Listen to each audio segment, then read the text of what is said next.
Stock markets around the world are decaying, and you can see how their quantitative easing, money printing, credit expansion, and monetary easing, whatever name you give it, corresponds directly to the stock market index. Today we will discuss how the ECB will begin QE to save the EU. You came here for the truth, so let me unveil that for you. We're going to get into this article right away. ECB seeks to inject up to 1.1 trillion euros into the economy in deflation fight. I've been covering what's happening in the EU, a disaster that has spread globally, of course, and it has obviously put a big deflationary damper upon all of the periphery. Mario Draghi called on the European Central Bank to make its biggest push yet to fend off deflation and revive the economy by unleashing a debt-buying spree of 1.1 trillion euros. This is big news right here. They have been waiting on this for quite some time. They need some monetary easing simply because all of the real money is vanishing. So they need to print up some and throw it into the banking system. This will not help them at all. But let's move on to this connected article. ECB Executive Board's QE proposal calls for roughly 50 billion euro in bond buys per month. Now this reminds me a lot of the QE3 program that was taking place by the Federal Reserve in the US. This is out of the Wall Street Journal, who were the first to break this, I believe, and they said the European Central Bank's Executive Board proposed buying roughly 58 billion US a month in bonds for at least a year. So this is nothing different than what happened with QE3, and they simply will buy up these bonds, even though they said they were initially not supposed to do so.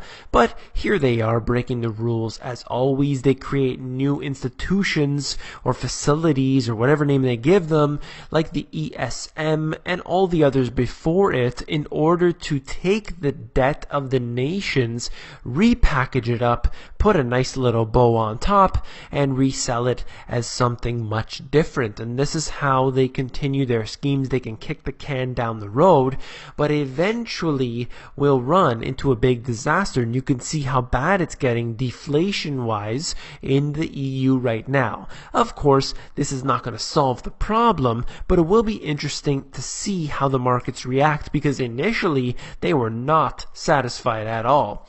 And this is a global problem that is going on. Look at this. Even the Bank of Canada shocks markets with cut in key interest rate. This is Canada we're talking about here, where everything is always fine. Do not ever possibly say that the housing boom is all false, is all fiction, because you are, totally wrong. You don't know what you're talking about. People will laugh at you and all of the funny things that continue on. But here they are cutting the interest rate, and what they said right here in this article out of CBC, that's a state-funded organization, they said that this is going to allow a boom in housing. They're going to allow more cheaper interest rates, as if we didn't already have a problem with interest rates, and already with what's happening in Vancouver and Toronto and other places around Canada, where we have literally unaffordable housing.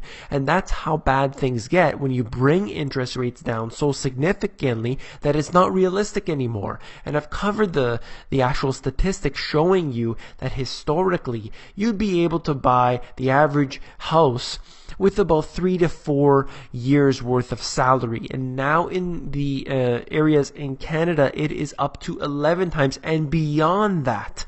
So we're talking about, it's actually, when you talk about the statistics, they are unaffordable. And of course, people are buying them simply because interest rates are very low, and they will get even lower now that the Bank of Canada has done this. What a great story this is. So we'll get into what I wrote about in my book. The Fed has two bullets in their gun: interest rates and money printing. Now that interest rates are all the way to the bottom, they don't have any other options. And you can see the Fed funds right there at the bottom. And this goes for all of the central banks around the world. They lower down their interest rates significantly, whether it's at zero or near zero, and then they're able to lend out money to the commercial banks. That's the way it's supposed to happen. But all that happens is they continue to print up this money and it stays with them. The individuals at the end of the line who are supposed to get it, in fact, don't get that money and instead get the inflationary effects of that. And I'll show you exactly what inflation will do to the average citizen in just a moment. Hang in there. Let's get into Japan. They're involved in a massive stage of QE, and it has not worked for the past few decades, but they're going to continue on with that policy because they're unable to admit defeat. Japanese securities investment abroad, and you could see dramatic increases right there, how they needed to pump up the stock markets around the world. They have all this money to spread around. They're buying up their own shares, and this is also seems to be increasing because they're going out and abroad to buy some shares as well. I guess when you have unlimited amount of money, you might as well buy up everything. We're going to move on to the poverty levels across Europe. This is the real statistics that those who deny what I'm teaching here will not get into. They always avoid this. If you want to deny any of these people, show them the truth. They will always look at a few select indicators. They always look at the stock market price, number one.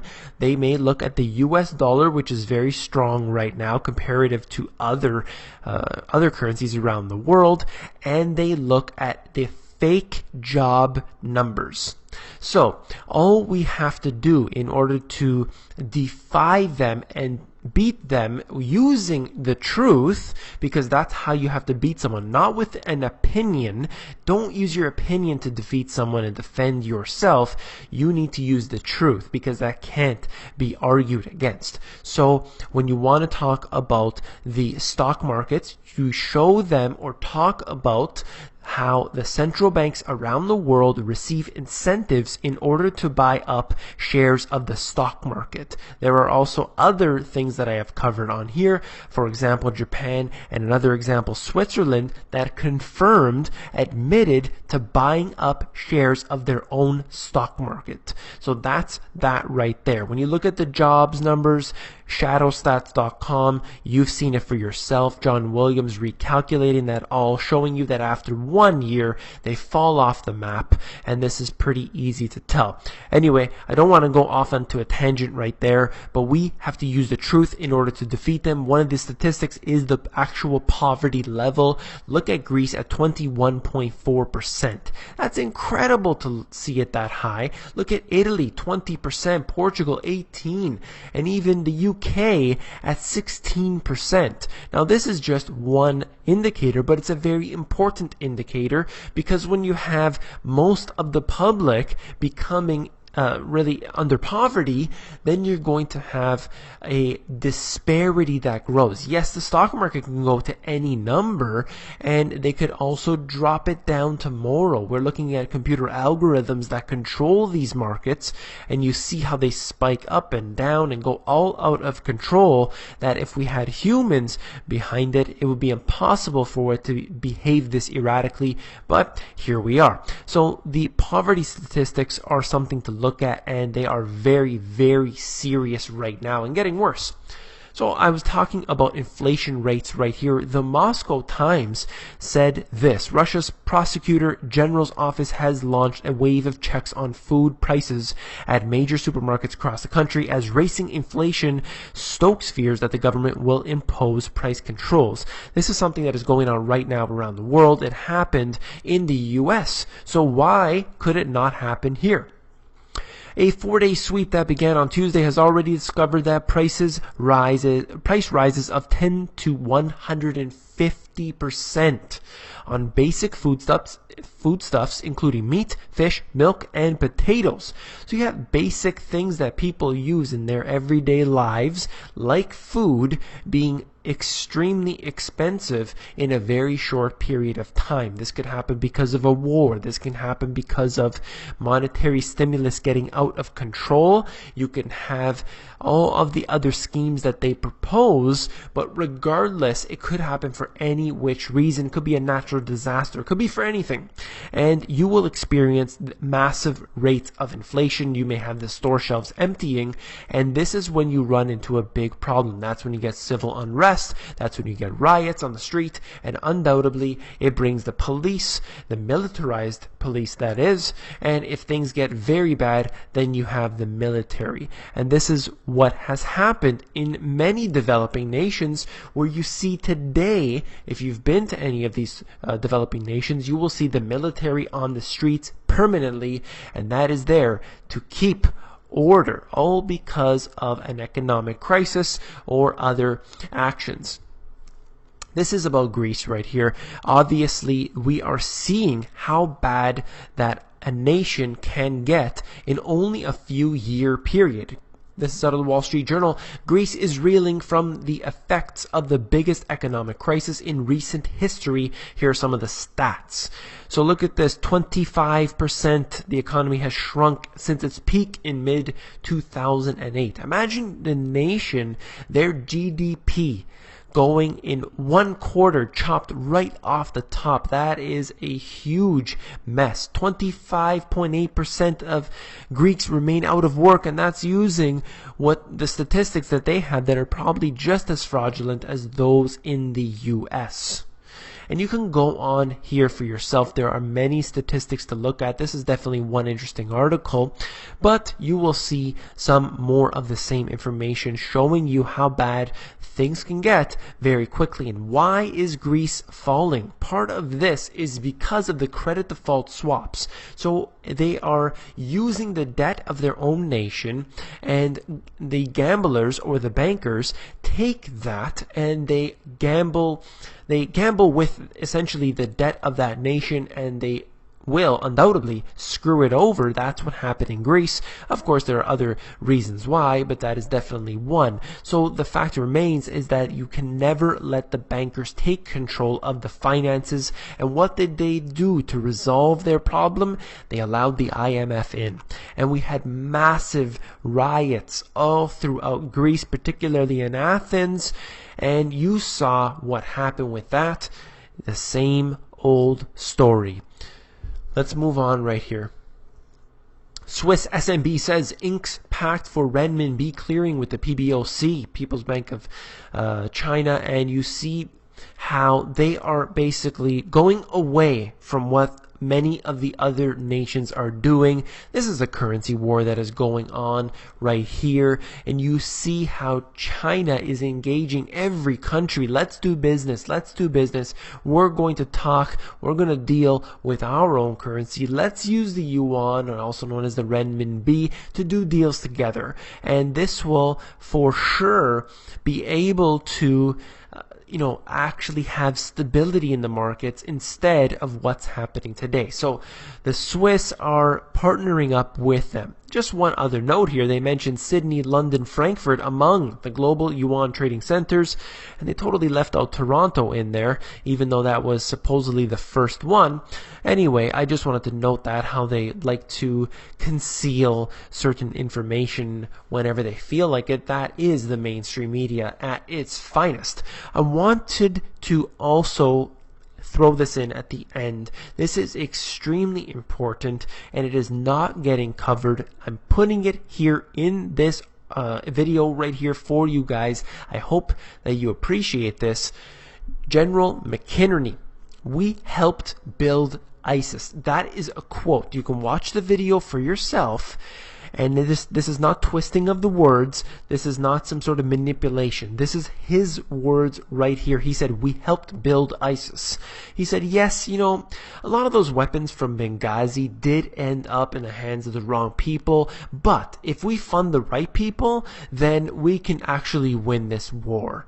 That's what they suggest consistently. Our money, that instead of going to fix the economy, instead of going to actually salvage all the minute parts that are still left with any sense of realism in this economy, in the political system, they have instead used it to fund the enemy, ISIS. And this is going to show you how this is nothing but the same old story over and over again. It is very tiring to see how they have been doing this since 1979 with the same group. Started with the Mujahideen, ended up with the Taliban, and then we had Al-Qaeda, and then there's all sorts of offshoots that have been going ever since, and they are receiving weapons directly from the US. They get airstrike from overhead, and most of the time it does nothing but kill civilians.